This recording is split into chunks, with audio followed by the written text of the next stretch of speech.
men qishloq xo'jaligi tizimi vakili sifatida aytishim mumkin, bizni aholimizda tuproq tahlil qildirish madaniyati unaqa shakllanmagan. Tuproqning dam olishi biroz qiyin holatda. Sababi bir yilda 2 marta, 3 marta, 4 martagacha hosil oladigan o'simlik turlari mavjud. Qishloq xo'jaligida ayrim islohotlarga odamlarda shubha paydo bo'lishi mumkin. Xavf ostidagi hududlarni qaysi yangi texnologiyalar orqali tuproq unumdorligini qaytarish mumkin? Juda shov-shuv bo'layotgan tavsiyalarda mana biochar bo'yicha Xitoy, Hindiston va boshqa davlatlarda juda katta tajribalar bor. Tuproqni dam oldirish uchun yoki tuproqdan unumli foydalanish maqsadida tuproqda yetarlicha bo'lgan organik o'g'itlar bilan boyitish talab etiladi.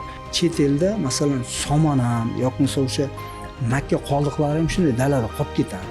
Ular olmaydi. Biz bo'lsa qirib olib chiqib ketamizda. O'sha tuproqda organika qolmaganligi uchun tuprog'imiz yildan-yilga och bo'lib ketyapti-da.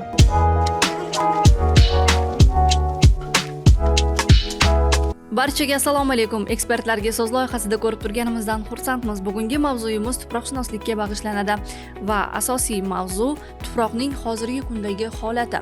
Uni tiklash va unumdorligini oshirishga qaratilgan ekspert tavsiyalariga boy bo'ladi. Bizni kuzatishda davom eting. Bugungi podkastimizda ekspert mutaxassis sifatida Toshkent davlat agrar universiteti qishloq xo'jaligi fanlari doktori Bobosher Nortajiyev, shuningdek aynan shu universitet tuproqshunoslik fakulteti dekani, biologiya fanlari nomzodi To'lqin Shamsidinovni taklif qilganmiz. Xush kelibsiz. Assalomu alaykum. O'zbekistondagi asosiy dehqonchilik hududlarida tuproqning holatini qanchalik baholashimiz mumkin? Ma'lumki, barcha mamlakatlarda bo'lgani kabi bizda O'zbekiston hududida ham qishloq xo'jalik ekinlari asosan tuproqda, ya'ni ochiq maydonlarda yetishtiriladi. Demak, shunday ekan, meva sabzavotchilikda bo'ladimi, dehqonchilikda, ya'ni paxta yetishtirish yoki donli ekinlarni yetishtirishda bo'ladimi, tuproqning ahamiyati eng muhim hisoblanadi. Aynan tuproqning tarkibiga, tuproqning holatiga bog'liq ravishda o'simliklarni yetishtirish, parvarishlash va ularning hosildorligi bevosita ushbu omil bilan bog'liq hisoblanadi. Shuning uchun biz aynan qishloq xo'jaligida, fermer xo'jaliklarida tuproqni meliorativ holatiga juda katta e'tibor qaratishimiz zarur bo'ladi. Respublikamizda qadimdan dehqonchilik madaniyati rivojlangan. Oxirgi yillarda qishloq xo'jaligida erishilayotgan natijalardan ko'rib turibmizki, biz to'g'ri islohotlar amalga oshirilyapti. Jumladan bu yilgi 2025-yilda erishilgan paxtachilikdagi natijalarimiz yoki bo'lmasa g'allachilikda bo'layotgan o'zgarishlar hammasi albatta bu qishloq xo'jaligida tizimli ishlarni tashkil etilganligidan. Nima degani bu? Ya'ni hamkasbim aytgandek, tuproqda holatidan kelib chiqib ekinlarni ekish, ularni oziqlantirish bo'yicha tavsiyalar yoki bo'lmasa meliorativ holatini yaxshilash bu davlat nazoratida amalga oshirilayotgani uchun bunaqa yuqori natijalarga erishilyapti. Hozir ta'kidlagan vaziyatlaringiz faqatgina fermer xo'jaliklarini nazarda tutdingiz. Tomorqa yer egalarini oladigan bo'lsak, u yerda vaziyat qanday? Umuman olganda tuproq tirik tabiiy tana. Bu nima degani? Ya'ni tuproqda milliardlab mikroorganizm bor. Ya'ni aniqroq aytadigan bo'lsak, 1 gram tuproqda, bu taxminan kattaligi no'xatday tuproqda olimlarimiz 10 milliarddan ortiq mikroorganizm sanashgan. Ya'ni bu fantastik raqam, lekin bu haqiqat. Chunki hozirgi kunda mikroskoplarimiz quvvati oshayapti. Har xil turlarda, ya'ni tuproqdagi aktinomysetlar, zamburug'lar, bakteriyalar, ya'ni bu nafaqat mini, ya'ni nano o'lchamdagi zarralar. Mana biz bularda agar mikroskop ostida ko'radigan bo'lsak, tuproqni jonzotlar galasi shaklida ko'rishimiz mumkin.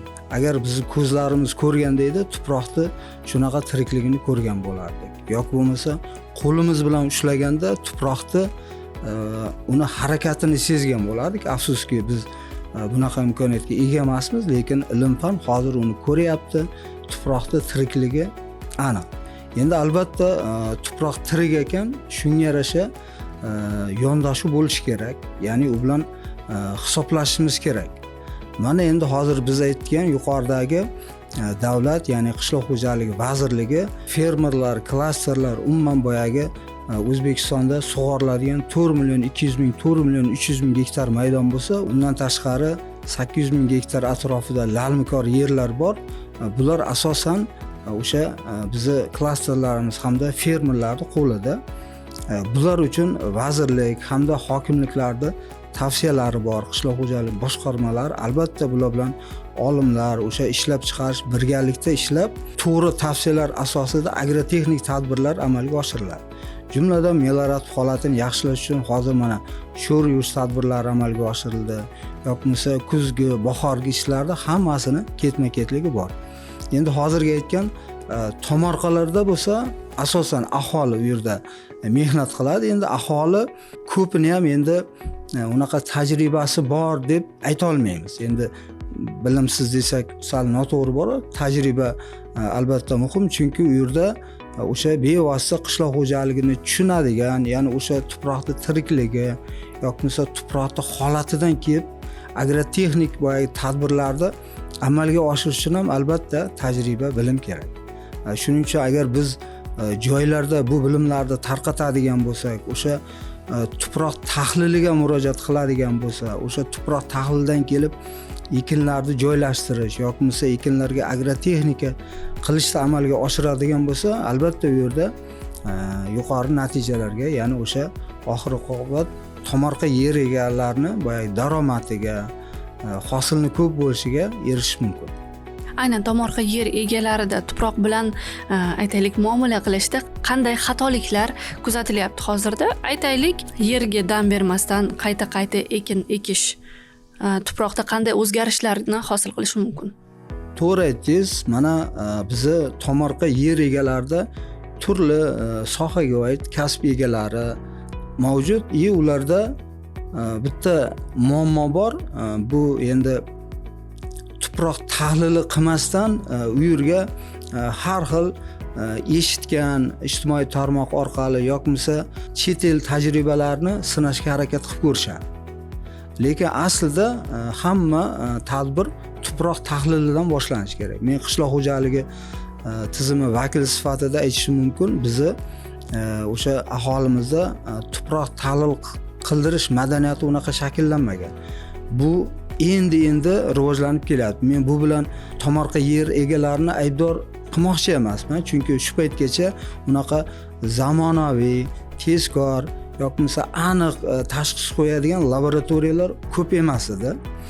Bor laboratoriyalar ham asosan davlat buyurtmasiga ishlardi. Ya'ni bizni qishloq xo'jaligi vazirligi tizimidagi tuproqshunoslik agrokimyo ilmiy tadqiqot instituti yoki bo'lmasa tuproq sifat tahlil laboratoriyalar asosan davlat buyurtmasiga, ya'ni yer egalariga xizmat qilgan. Endi tomorqada boyaga aytilgandek muammo bor edi.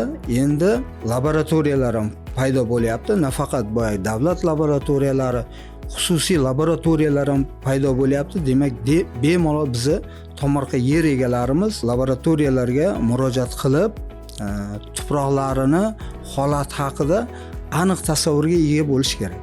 Bu nima degani? Mana bizni tuprog'imizni mana boya so'zimiz boshida aytdik, tuproq tirik dedik. O'ziga yarasha ximiyasi bor, kimyoviy tarkibi yoki bo'lmasa meliorativ holati yoki bo'lmasa agrofizika xossalari yoki bo'lmasa ko'p eshitganmiz pH, ya'ni tuproq muhiti degan tushunchalar bor.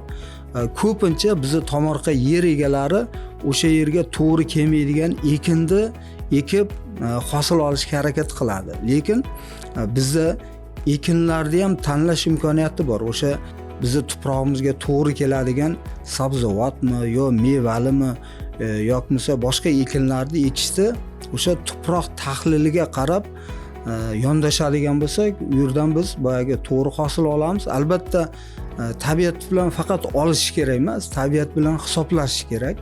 Yerda holatiga qarab agar ekinni ekadigan bo'lsak yoki hozirgi kunlarda suv tejovchi texnologiyalar juda keng respublikada qo'llanilyapti. Buning uchun ham albatta tuproq tahlilidan boshlanadi. Ya'ni tuproqda mexanik tarkibi, sho'rlanish darajasi yo tuproq pH-iga qaramasdan agar biz loyihani qo'yadigan bo'lsak, keyin u loyihamiz va yurmasligiga olib kelishi mumkin. Albatta agar biz tuproq holati haqida to'liq ma'lumotga ega bo'lsak hamda o'sha bilimga ega bo'lgan agronomdan tavsiyalarni olib agar biz yondashadigan bo'lsak, demak biz yaxshi hosil olishimiz imkoniyati bor. Mana xuddi meditsinada odamlar bemor bo'ladigan bo'lsa, vrachlarimizga, doktorlarimizga murojaat qiladida, albatta tashxis qo'yiladi, unga yarasha tavsiyalarni berib davolash taklif qilinadi. Xuddi shunaqa, demak bizni tuprog'imiz ham tirik bo'lgani uchun o'zi O'zbekistonda 22 xil tuproq tipi bor, 59 ta tipchasi bor. Demak bular bir-biridan nafaqat unumdorligi, boshqa xossa xususiyatlari bilan ham farqlanadi. Demak bularni har bittasiga individual yondashuv qilishimizga to'g'ri keladi. Aytmoqchisizki, aynan tuproq tahlili eng birinchi o'rinda hamma xatoliklarni sababchisi bo'lishi mumkin. Aynan tuproq tahlilini qilmasdan boshlangan ish. Xuddi shunday. Chunki agar biz tuproq tahlilini qildirmasdan agrotexnik tadbirlarda yo ekinlarni ekadigan bo'lsak, qishloq xo'jaligida ayrim islohotlarga odamlarda shubha paydo bo'lishi mumkin. Chunki men aytdim, boyagi davlat yerlarida fermer klasterlar bilan bog'liq maydonlarda u yerda yetarli agronomlar bor, yetarli mutaxassislar bor. U nazorat qilinadi-da. Endi tomorqada ham katta maydon mavjud. Albatta bular ham tuprog'ini tahlil qildirib, shunga yarasha nima deydi, ekin turlarini tanlaydigan bo'lsa, u yerdan daromad olish imkoniyati bo'ladi. Ball banditi degan o'lchovi bor, 100 balli shkalada baholanadi. Bu tomorqa yer maydonlarida ball banditi yuritilmaydi. Mana lalmikor yerlarda ham o'sha fermerlar hisobida turgan yerlarda ball banditlari borda, tomorqa yer egalarida aholini o'ziga tashlab qo'yilgan. Uni o'zi xohlagan ekinni ekishi mumkin, xohlagan boyagi tadbirlarda qilish mumkin. Shuning uchun agar biz xuddi vrachni oldiga borganda u bizga davolashni tavsiya qilganday, agar tuproqni to'liq tashxisini qo'yib, undan keyin agronom tavsiyasiga asosan biz o'sha tomorqamizga ekin ekadigan bo'lsak, u yerdan kutilgan natijani olish mumkin. Bir yilda ketma-ket hosil olish yo'lga qo'yilyapti, ya'ni oziq-ovqat xavfsizligini ta'minlash maqsadida. Shunday ekan, tuproqning dam olishi biroz qiyin holatda. Sababi bir yilda 2 marta, 3 marta, 4 martagacha hosil oladigan o'simlik turlari mavjud. Shunday ekan, tuproqni dam oldirish uchun yoki tuproqdan unumli foydalanish maqsadida tuproqda yetarlicha bo'lgan organik o'g'itlar bilan boyitish talab etiladi. Shundagina organik o'g'itlar bilan boyitilganda har qanday o'simlik ekilganda tuproq g'avvosligiga mos ravishda ularning ildiz tizimining shakllanishi jadal rivojlanadi. Shu bilan birgalikda keyingi o'rinlarda beriladigan makroelementlarni, ya'ni azot, fosfor, kaliy o'g'itlarini tuproqda normal erishi va o'simlik tomonidan jadal o'zlashtirish kuzatiladi. Unchalik ishonchim komil emaski, tomorqa yeri egalari tuproq tahlili uchun laboratoriyaga hozirda borishyapti degan. Ko'z bilan aytsakda, laborator tahlillarsiz aytadigan bo'lsak, tuproq sifatini qanchalik qurollangan ko'zlari bilan tahlil qilib baho berishimiz mumkin. Qaysi holatda yer ekinga tayyor, mana bu holatda mana bunday natija olish mumkin yoki bo'lmasa aksi. Qishloq xo'jalik xodimi yo mutaxassis bo'lish talab etiladi. Yoki bo'lmasa usta dehqon, bog'bonlarimiz ham bor. Bular ham albatta o'sha yillar davomida to'plangan tajriba asosida yerda yetilganlik holati, umuman boyagi ekish muddati yoki bo'lmasa oziqlantirish bo'yicha to'g'ri tadbirlarni amalga oshiradi. Albatta yer yetilgan bo'lishi kerak. O'sha kuzgich sudugor deydi. Mana ota bobolarimiz aytadi, yer haydasang kuz haydamasang 100 hayda debdi. Xuddi shunaqa o'zi qishloq xo'jaligida tadbirlar ketma-ketligi bor. Endi uni o'sha tomorqa yer egalari ham o'sha ota bobosining tajribasi asosida bilishadi. U yerda ham bilim yo'q deb, tajriba yo'q deb aytolmaymiz, lekin hozirgi kunda bu bilimlar ham boyagi yangilanishga muhtoj. Chunki yangi boyagi texnologiyalar chiqyapti, yangi urug'lar, ya'ni serhosil, kasallikka chidamli, tez pishar navlarda urug'lari yoki masalan gibrid urug'larimiz bor. Shunaqa qishloq xo'jaligida ham jarayon davom etyapti. Ya'ni oziqlantirish agar sohasiga e'tibor beradigan bo'lsak, albatta biz tuproqdan qancha massa olib chiqib ketadigan bo'lsak, uni o'rniga qaytarishimiz kerak. Afsuski biz bu ishni ko'ngildagidek qilmaymiz. Nafaqat boya tomorqa yer egalarida, o'sha fermer klasterlarimiz yerida ham ko'proq tuproq bu yerda yo'qotuvchi, ya'ni o'zidan ko'p massani beryapti-da, uni o'rniga o'sha kerakli oziqa moddalari, organik moddalar yoki bo'lmasa o'sha mineral holatdagi o'g'itlar yoki bo'lmasa o'sha g'o'zapayoni yoki somon qoldiqlarini mulcha shaklida qoldirishimiz kerak. Bu boyagi o'sha organik moddalarning manbai bo'ladi. O'sha tuproqda ketadigan energiya jarayonlarida asosiy kuch bo'ladi. Ya'ni o'sha bizni mikroorganizmlar yoki bo'lmasa tuproqda modda almashinuv, suv almashinuv, havo almashinuv hamma jarayonda o'sha oziqa zanjirida o'sha tuproqqa tushadigan xoh o'simlik, xoh hayvon qoldig'i albatta, ya'ni uning uchun oziqa muhiti bo'lishi kerak. Mana xuddi shunaqa tomorqa yer egalari ham yerda unumdorligini, ya'ni ularda nisbatan boyagi maydonlar kam bo'lgani uchun o'sha aholi tomorqasida chiqadigan turli xil organik qoldiqlar, nafaqat go'ng yo kompost shaklida yoki bo'lmasa har xil barg xazonlar, umuman boyagi o'sha chiqindilarni solib, o'simlik chiqindilarini solib, tuproqni holatini yaxshilash kerak. Undan tashqari mana mineral o'g'itlar bo'yicha ham qishloq xo'jaligida juda katta yangiliklar bor. O'g'it ishlab chiqaruvchilar tomonidan, ya'ni o'sha hozir kompleks o'g'itlar deymiz, birdaniga azotli, fosforli, kaliyli yoki bo'lmasa mikroelementli o'g'itlar juda zo'rlari chiqqan. Nafaqat boyagi chet elda, mahalliy ishlab chiqaruvchilar tomonidan ham shunaqa o'g'itlar ishlab chiqarilyapti. Demak, biz ham bularni boyagi to'g'ri me'yorda, to'g'ri muddatlarda solishimiz o'sha hosilimizni nafaqat miqdoriga, sifatiga ham ta'sir qiladi. Mana buning uchun ham albatta bilim bo'lishi kerak. Endi bilim bu universitetlarda yoki bo'lmasa o'sha qishloq xo'jaligi bilan shug'ullanadigan tashkilotlarda turli xil seminarlar shaklida, dala kunlari shaklida aholi tomorqalarigacha yetib borib, ularga masalan o'sha to'g'ri navlarni, serdaromad ekin navlarini yoki bo'lmasa o'g'itlar to'g'risida ham o'sha bevosita ishlab chiqaruvchilar yoki bo'lmasa hamkor tashkilotlar bilan birgalikda tavsiya qilinadi. Endi umuman boyagi qishloq xo'jaligi evolyutsiyasiga qaraydigan bo'lsak, o'sha 2-jahon urushidan keyin o'sha aholi soni sekin-sekin oshib, boyagi yerlarni o'zlashtirib, mana texnika kirib keldi. Ko'proq boyagi hosil olishga hammamiz kirishib ketdik. Ya'ni o'sha cheklangan yerlardan boyagi ko'p hosil olishga harakat qildik. Albatta bu yerda tuproqni balbantiyati tushishiga olib keldi, yoki bo'lmasa ayrim o'sha Sovet ittifoqi davrida me'yordan ortiq o'g'itlarni qo'llanish natijasida yerlarda o'sha mineral o'g'itlar bilan ifloslanishiga ham, ya'ni tuzlar hosil bo'lishi va hokazo muammolar girdobiga ko'mildi. Ilmiy ishlarni yoki bo'lmasa amaliy ishlarni qilishga majburmiz. Chunki kelajakka bizdan sog'lom tuproq qolishi kerak. Chunki sog'lom tuproq sog'lom havo degani, sog'lom suv degani va albatta sog'lom inson degani. Ya'ni bu tuproq oziq-ovqat zanjirining asosiy qismida. Boya yuqorida ham aytdim, tuprog'imiz nafas oladi. O'sha nam zaxiralarini ushlab turadi. Bizga o'sha qishloq xo'jalik mahsulotlarini, meva, sabzavotlarni yetkazib beradi.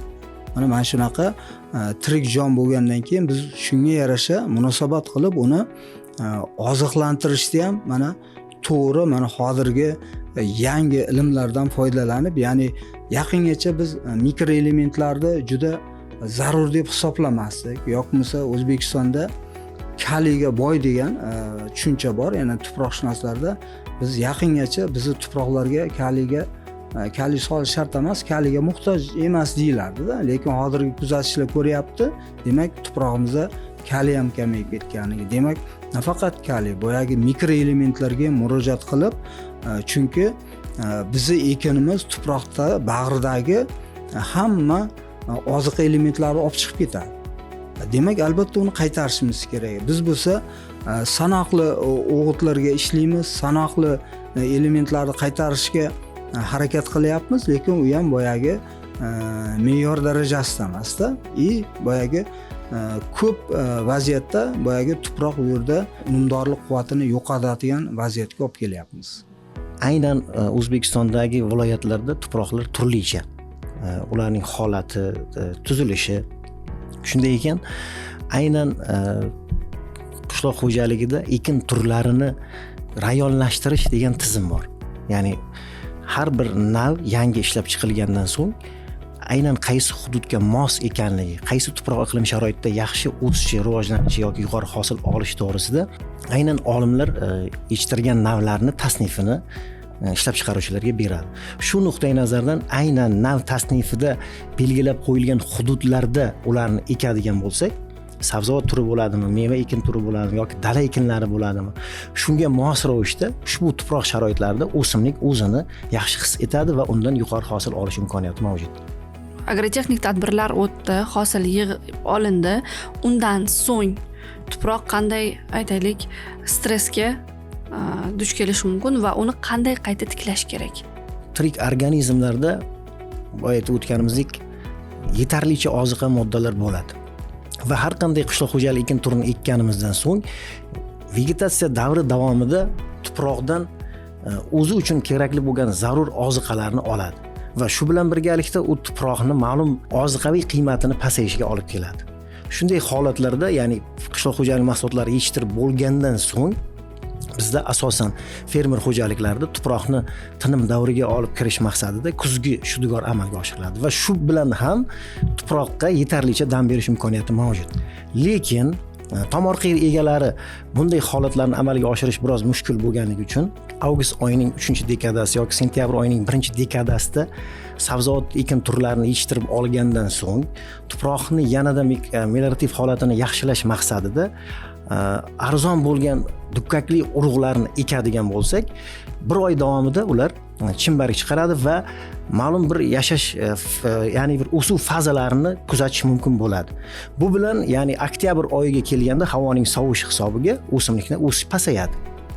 Bu bilan biz tuproqni tabiiy sharoitda oziqlantirish imkoniyatini paydo qilgan bo'lamiz. Ya'ni dukkakli o'simliklar azot yig'ish imkoniyati bor. Shu bilan birgalikda yashil massani tuproqni haydash orqali yoki ag'darish orqali yashil massani ham tuproqqa oziqa sifatida qo'llash mumkin bo'ladi.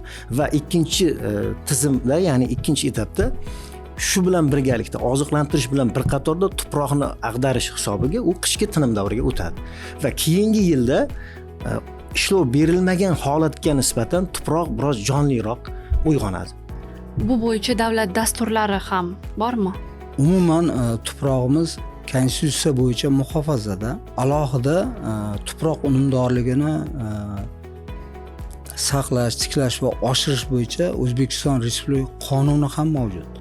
Mana ya'ni qonunan boyagi tuprog'imiz muhofaza. Undan tashqari prezident qarori ham bor. Umuman degradatsiyaga uchrayotgan tuproqlarni sog'lomlashtirish bo'yicha. Me'yoriy hujjat tarafdan tuprog'imiz to'liq muhofazalangan. Faqat o'sha joylarda ishlash kerak, ya'ni vakolatli organlar nazorat qilish kerak, yoki bo'lmasa joylardagi mas'ullar, yoki bo'lmasa o'sha bevosita o'sha yerni egasi o'sha tuproqni kelajak avlodga saqlash ma'nosida uni unumdorligini boyagi nafaqat ushlab turish, oshirish to'g'risida bosh qotirish kerak. Endi bu bo'yicha tajribalar yetarlicha bor. Mana bizni yoshlarimiz yoki bo'lmasa olimlarimiz dunyo hamjamiyati bilan ishlayapti. Ya'ni dunyoni qaysi chekkasida o'sha qishloq xo'jaligida ilm bo'lsa, bugungi kunda bu O'zbekistonda ham bor. Ular xabardor, shuni qo'llashga yoki bo'lmasa umuman tavsiyalar qilishga harakatlar qilinyapti. Albatta bunaqa ilmiy tavsiyalar, ya'ni o'sha tajribalar, tadqiqotlardan keyin o'sha aholiga, umuman yer egasiga tavsiya qilinganligi ma'qul. Chunki boyagi tuprog'imizning holati yonma-yon konturda ham, ya'ni o'sha dala yonida bitta ariq yoki bo'lmasa yo'l turibdi.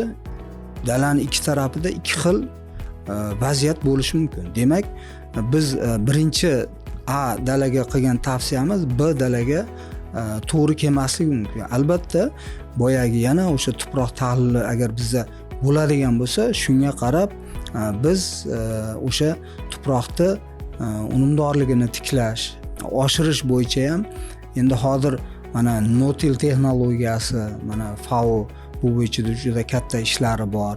FAO tashkilotini yoki bo'lmasa o'sha vazirlik tomonidan tavsiyalar ko'p. Mana hozir bu yil juda shov-shuv bo'layotgan tavsiyalarda mana biochar bo'yicha, mana bu bo'yicha Xitoy, Hindiston va boshqa davlatlarda juda katta tajribalar bor. Endi dunyoda o'zi biochar reaktorlarda qilinadi. Reaktor degani o'sha katta bochkaga o'xshagan yopiq, ichiga yopiq anaqada kislorodsiz yoqadi, briketlar. Tasavvur qilyapsizmi? Magazinlar sotadi, anaqilar pishirishga sotadi. Ko'mir yoqish uchun Pista ko'mir. Pista ko'mir shuda o'zi aslida. Faqat g'o'zapoya yoki bo'lmasa makka jo'xorining poyasini qoldig'ini oladida biochar anaqa qilinadi. U xuddi ko'mir. O'zi haligi bunday ximiyaviy tarkibini qaraydigan bo'lsak, faqat kislorodsiz yonadi, tuproqqa solinsa, u tuproqdagi havo xossalarini, umuman hamma xossalarni yaxshilaydi-da. Tajriba qilish kerakda, keyin tavsiya qilish kerak. Bizga bu yil kirib keldi, lekin biz buni bir anaqa qilib ko'rishimiz kerak. Boyagi plyuslari, minuslarini ko'rishimiz kerakda. Hozir men 100% qabul qila olmayman. Men hozir bunga haligi juda pozitiv anaqada emasman-da, lekin ko'pchilik hamkasblar anaqa qilyapti. O'zi yangi ilm ko'pincha shunaqa bo'ladi boyagi. Chunki bizga g'o'zapoya ham muhimda aholi uchun. G'o'zapoya ham bu masalan hozir reaktor qo'yib juda katta milliardlab mablag' sarflanishi mumkin-da, lekin u masalan joylarda gaz bo'lmasa uni nima deydi, hech qachon biz biocharga olib kelamiz demaydi-da, u o'zini tandiriga, o'chog'iga soladi. Makka jo'xorini qarashdi, u chorvadan ortmaydi yo boshqa yoqqa ishlatilishini bildida, eng ko'p massa g'o'zapoya deb anaqa qilindi. Endi chet elda masalan somon ham yoki bo'lmasa o'sha makka qoldiqlari ham shunday dalada qolib ketadi-da. Ular olmaydi. Biz bo'lsa qirib olib chiqib ketamiz-da. O'sha tuproqda organika qolmaganligi uchun tuprog'imiz yildan-yilga och bo'lib ketyapti-da. Aynan davlat dasturlari bor, degradatsiyaga uchrayotgan tuproqlar bo'yicha dedingiz va undan avval SSR davridagi noto'g'ri oziqlantirishlar, uning oqibatlari haqida gap ketdi. Qayta tiklashga harakat qilayotganimiz juda quvonarli holat aslida. Shunday bo'lsa-da, qaysi tuproqlarimiz yillar davomida shu holatga hududlarimiz kesimida ayanchli ahvolga kelib qolgan hozirda va u bo'yicha qanday amaliyotlar aslida bo'lyapti? Xavf ostidagi hududlar haqida gapirsak. O'zbekistonimiz tekislik mintaqasi bor, tog' oldi mintaqasi bor hamda tog'li mintaqalarga bo'linadi. Ya'ni tuproqlarimiz hamda gorizontal hamda vertikal zonali qonuniyatga bo'ysungan holda tarqalgan. Ya'ni dengiz sathi yoki bo'lmasa nima deydi, atmosfera yog'in sochinlari ham bizni tuproqlarimiz paydo bo'lish jarayonida yoki bo'lmasa hozirgi qishloq xo'jalik jarayonida aktiv ta'sir qiladi. Ya'ni o'sha dengiz sathidan balandlik oshgan sayin yog'in miqdori oshadi. U yerga keladigan o'simlik dunyosi ham ko'p bo'ladi, tuproqqa tushadigan organika ham nisbatan ko'p bo'ladi. Endi O'zbekistonda cho'l zonamizda, tekislik mintaqamizda mana O'zbekistonda 60% dan oshiqroq yer maydonlari sho'rlangan degan statistika bilan yuramiz. Juda katta raqam. Ya'ni bu o'sha bizni Qoraqalpog'iston Respublikasi, Xorazm viloyati, Buxoro viloyati yoki bo'lmasa yonimizdagi Sirdaryo viloyati hamda Voha viloyatlarida sho'rlanish muammosi dehqonlarni, fermerlarni qiynaydi. Ya'ni bu bizni hosil olishimizga nafaqat miqdor sifatiga ham salbiy ta'sir qiladi. Albatta bu uchun davlat dasturlari ishlaydi, uni boyagi sog'lomlashtirishga tavsiyalar hamda juda katta milliardlab mablag' ajratilib, ularni boyagi sog'lomlashtirishga harakatlar qilinadi. Yangi texnologiyalar haqida gaplashsak, ushbu xavf ostidagi hududlarni qaysi yangi texnologiyalar orqali tuproq unumdorligini qaytarish mumkin? Birlashgan Millatlar Tashkilotining FAO bo'limi tomonidan tavsiya etilayotgan Notil texnologiyasi deyiladi. Yerga ishlov bermasdan ekin ekish. Mana hozir lalmikor maydonlarda bu juda o'z samarasini berdi. Nafaqat lalmikor maydonlarda, hozirgi kunda tekislik mintaqada sug'oriladigan maydonlardan bu ko'p viloyatlarimizda tajriba sinovdan o'tdi. Buni ham biz ishlab chiqarishga bevosita tavsiya qilishimiz mumkin. Endi Notilda birinchidan texnikani minimal kirishi hamda o'sha joyda mulcha sifatida o'simlik qoldiqlarini qolishi, ya'ni suv fizik xossa, havo xossalarini yaxshilashiga yordam qiladi.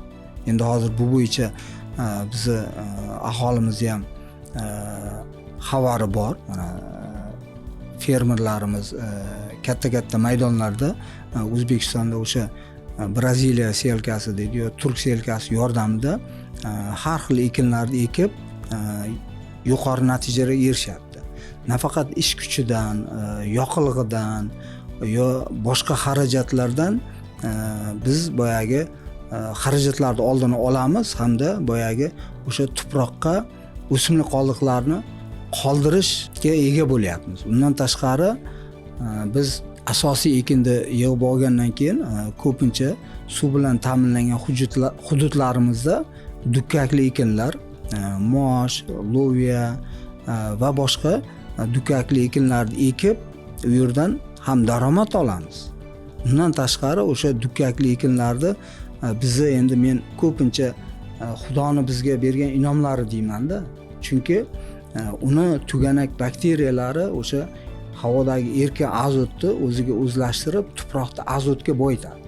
Bu juda katta bizga yordam bo'ladi. O'sha yerni unumdorligini boyitishga xizmat qiladi azot bilan. Biz bilamiz, azotli o'g'itni manbai havo.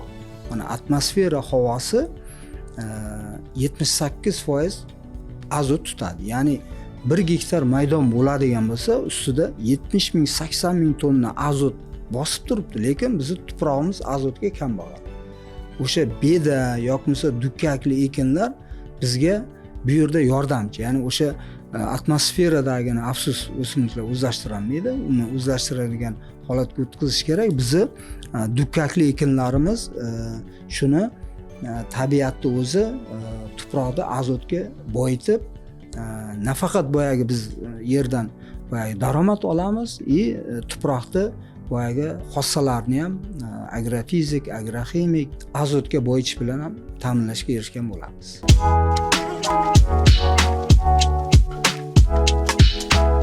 Aynan tuproq qatlamlarini to'g'riroq tushunishimiz uchun ajoyib eksponatlar bilan tashrif buyuribsiz. Hozirda tuprog'imiz qanday agrotexnik tadbirlarga muhtoj va tomorqa yer egalarimiz yoki fermer xo'jaliklarimiz hozirda nimalarga asosan e'tibor berishlari kerak mavsumiy holatdan kelib chiqqan holda? Biz yuqorida tuproq haqida ko'p fikr bildirdik. Asosan tomorqa yer egalaridan tashqari fermer xo'jaliklarida kuz mavsumida tuproq to'laligicha shudgor qilinadi. Haydolmay qolgan yerlar yoki tomorqa yer egalari mart oyining so'nggi dekadasi yoki aprel oyining birinchi dekadasidan boshlab tuproqning namligiga mos ravishda tuproqqa ishlov berish jarayoni boshlanadi. Bu yerda mutaxassislarimiz keyin aytib o'tadi, tuproq qatlamlarining o'zining funksiyalari haqida gapirib o'tadi, lekin qishloq xo'jaligida asosan shudgorlash va uni yerga ishlov berish jarayoni asosan o'sha tuproqning yer ustki qismidagi, ya'ni 40 santimetrgacha bo'lgan qatlamida asosan agrotexnik tadbirlar amalga oshiriladi. Ya'ni shudgorlash yoki boshqa texnologik ishlar amalga oshiriladi va aynan o'sha 40 santimetrdagi tuproqning meliorativ holati qishloq xo'jalik ekinlari uchun, meva sabzavotlar, dala ekinlari uchun eng muhim oziqa manbaini ta'minlab beradi. Va bu xususda, ya'ni tuproqning qatlamlarining xususiyatlari bo'yicha shu aynan tuproqshunos olimimiz o'zini fikrlarini bildirib o'tadi. Ko'rib turganimizdek, tuproq turli qatlamlardan iborat. Mana biz buni yuqoridan qaraganimizda uni rangini yo mexanik tarkib boshqa xususiyatlarni tepa tarafdan ko'ramiz, lekin biz uni pastki qatlamlarni ko'rish imkoniyatiga ega emasmiz. Shuning uchun agar tuproq kesmasi kavlanadigan bo'lsa, ya'ni 1,5-2 metr tuproq kesmasi kavlanadigan bo'lsa, xuddi shunaqa tuproq qatlamlardan iboratligini ko'ramiz. Bu qatlamlar ham demak alohida o'zini boya kimyoviy tarkibiga yoqmasa turli xossalarga ega bo'ladi. Shuning uchun ham bular o'sha qatlamlarga bo'lingan. Endi biz buni agar ko'radigan bo'lsak, tuproqni pastidagi salbiy qatlamlar, masalan gipsli qatlam yo respublikamizning 80% maydonidan ortiq yerlarda bor deydigan puluk osti tovoni qatlamlari bor. Ya'ni bu har yili 30-40 sm, 25 sm haydash natijasida texnikani og'irligi tushib, tuproqni qatlami o'sha pulukdan keyingi qatlami zich bo'lib qoladi. Biz uni ilmiy tilda puluk osti tovoni deymiz. Mana shu ham bizni tuprog'imizni modda almashinuvi, suv almashinuvi, havo almashinuvi jarayonini buzib qo'yadi. Demak, biz bu qatlam to'g'risida ham agar biladigan bo'lsak, unga qarshi chora ko'rishimiz mumkin. Yoki aksincha, unumdor qatlamlar ham masalan qanaqadir o'sha davrlarda o'sha tuproqda pastki qatlamlarda boya oziqali qatlamlar bo'ladigan bo'lsa, bizni ildizimiz yetib kelib uni unumdorligiga ijobiy ta'sir qilishi ham mumkin-da. Shuning uchun albatta biz tuproqni agar iloji bo'lsa, tomorqa yer egalari ham bir martaga o'sha o'zini ekin maydonini tuproq kesmasini agar ko'radigan bo'lsa, faqat olim nuqtai nazardan emas, o'zi ham masalan ayrim yerlarda sizasuvlarni sathi juda sayoz bo'ladi. Ya'ni sizasuvlar chiqib ketishi mumkin. Yo'qmasa har xil toshlar, yo'qmasa boyaga aytgandek muammoli qatlamlarni ko'rish imkoniyatiga bo'ladi. Buning uchun mutaxassis ham bo'lish shart emas. O'sha o'zini dalasida tuproq kesmasini kavlab, uni bir ko'z yuritib, yana o'sha chuqurchani ko'mib qo'yadigan bo'lsa,